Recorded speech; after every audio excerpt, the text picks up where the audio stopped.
Avant de commencer, abonnez-vous à Atlas Stratégique pour comprendre les grandes stratégies mondiales. Ces derniers jours, une zone stratégique revient au centre de l'attention mondiale. Le détroit d'Ormuz. Des incidents maritimes, des tensions militaires, des perturbations énergétiques. Et une question majeure, sommes-nous face à une simple escalade ou à un tournant stratégique global? Car ce qui se joue ici dépasse largement une confrontation régionale. Cela touche l'économie mondiale, les marchés énergétiques et potentiellement votre quotidien. Dans cette vidéo, nous allons analyser les faits, comprendre les enjeux et décrypter ce que cela signifie réellement. Sans exagération, sans spéculation, juste une analyse stratégique. Commençons. Le détroit d'Ormuz, un point stratégique mondial. Le détroit d'Ormuz est l'un des points les plus sensibles au monde.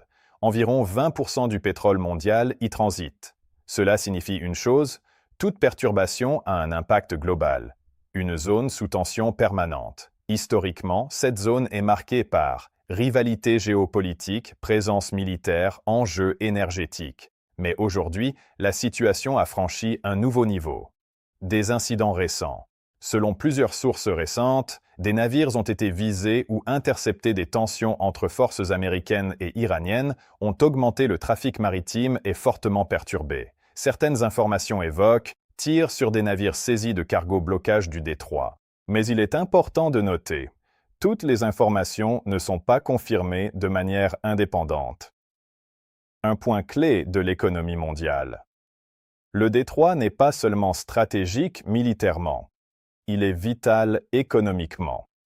Quand il est perturbé, les prix du pétrole réagissent immédiatement. Les marchés deviennent volatiles, les chaînes logistiques sont impactées.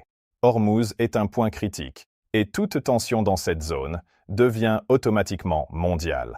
Escalade entre l'Iran et les États-Unis. Les tensions actuelles s'inscrivent dans un contexte plus large. Rivalité stratégique, sanctions économiques, présence militaire. Une montée progressive. Depuis plusieurs semaines, blocage maritime, interception de navires, réponse militaire. La situation s'est intensifiée. Des actions concrètes. Des rapports indiquent des navires touchés ou immobilisés, des saisies par les forces iraniennes, des opérations américaines en réponse. Mais encore une fois, certaines informations restent difficiles à vérifier en temps réel. Une logique stratégique. Chaque camp poursuit ses objectifs. Contrôle du passage maritime, pression économique, influence régionale.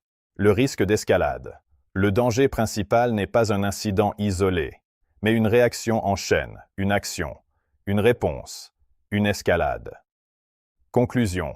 Chapitre 2. La situation est tendue, mais elle reste, dynamique incertaine, évolutive. Chapitre 3. 500 mots. Le choc énergétique mondial. Ce qui se passe à Ormuz a un impact direct sur l'économie mondiale. Un choc sur l'offre. Selon des analyses récentes, jusqu'à 11% de l'offre mondiale de pétrole a été perturbée. C'est un niveau extrêmement élevé.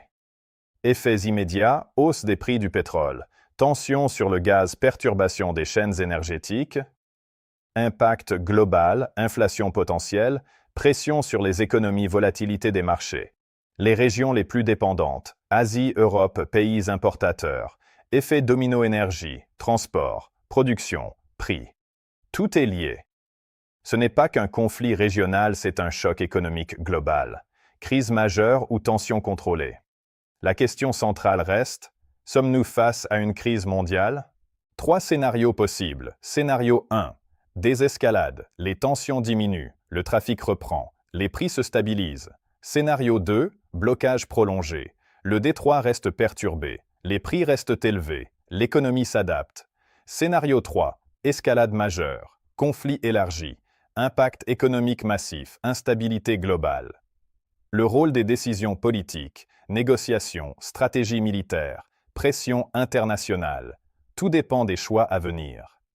Le facteur temps plus la crise dure, plus l'impact augmente. Alors, que faut-il vraiment comprendre de ce qui se passe autour du détroit d'Ormuz?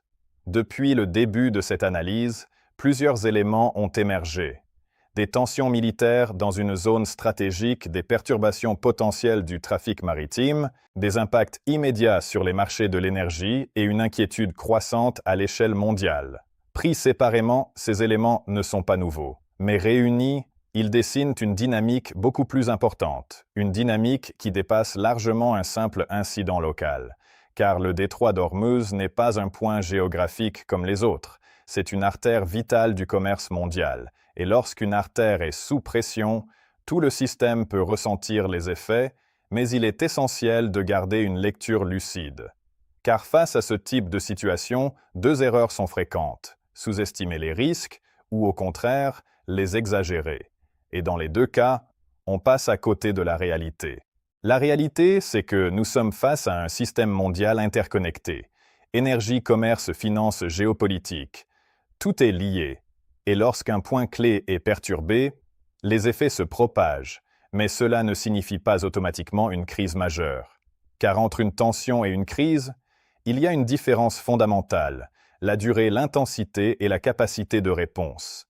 C'est ici que le facteur temps devient essentiel.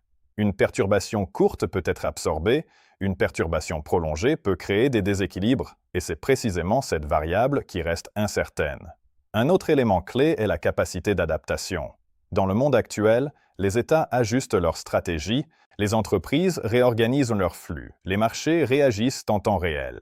Cette capacité d'adaptation permet souvent de limiter les impacts, de stabiliser les situations, d'éviter les ruptures brutales. Mais cette adaptation a ses limites. Elle dépend des ressources, elle dépend des décisions, elle dépend du contexte global, et si plusieurs tensions se cumulent, ces limites peuvent être atteintes. C'est pourquoi il est essentiel de ne pas analyser cette situation de manière isolée, car ce qui se joue à Ormuz s'inscrit dans un contexte plus large.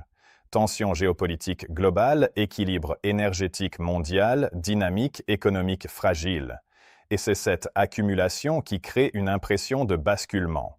Non pas à cause d'un seul événement, mais à cause de leur convergence. Cependant, il est important de rappeler une chose essentielle. Le système mondial a déjà traversé des crises, et il a montré une capacité réelle à s'adapter, se transformer, se réorganiser. Cela ne signifie pas qu'il est invulnérable, mais cela signifie qu'il est plus résilient qu'on ne le pense. Alors, sommes-nous face à une crise majeure? La réponse la plus honnête est « pas encore ». Mais les conditions d'une tension importante sont présentes. Et c'est précisément cette zone grise qui rend la situation complexe, pas assez stable pour être ignorée, pas assez critique pour parler d'effondrement. Nous sommes dans une phase intermédiaire. Une phase de tension, une phase d'incertitude, une phase d'observation. Dans ce type de contexte, les décisions deviennent cruciales. Décisions politiques, choix stratégiques, réactions internationales. Une désescalade peut stabiliser la situation. Une escalade peut amplifier les tensions. Et c'est pour cela que rien n'est encore déterminé. Les scénarios restent ouverts. Certains peuvent penser que tout est déjà joué. D'autres que tout peut encore changer. La réalité est entre les deux. Ce qui est certain, en revanche, c'est que les conséquences économiques sont déjà visibles, volatilité des marchés, tensions sur les prix de l'énergie, incertitude globale. Et ces effets peuvent toucher directement les entreprises, les États et même les consommateurs, car dans un monde interconnecté, une tension locale peut devenir globale. C'est ici que l'analyse stratégique prend tout son sens. Comprendre les mécanismes, identifier les signaux, anticiper les évolutions. Car ce n'est pas l'événement lui-même qui est le plus important, mais ce qu'il déclenche. Alors la vraie question n'est pas « que s'est-il passé ?», mais plutôt « où cela peut-il nous mener ?» Et cette question reste ouverte. C'est pourquoi il est essentiel de rester vigilant. Observer, analyser, comprendre. Sans céder ni à la panique ni à l'excès de confiance. Car dans les périodes d'incertitude, ce sont les analyses lucides qui font la différence. Et c'est exactement l'objectif d'Atlas stratégique, t'aider à décrypter, t'aider à comprendre, t'aider à anticiper. Car dans un monde en constante évolution, comprendre les stratégies, c'est comprendre le futur. Et maintenant, dis-moi en commentaire, selon toi, sommes-nous face à une escalade majeure ou à une tension temporaire qui finira par se stabiliser? À très bientôt pour une nouvelle analyse stratégique.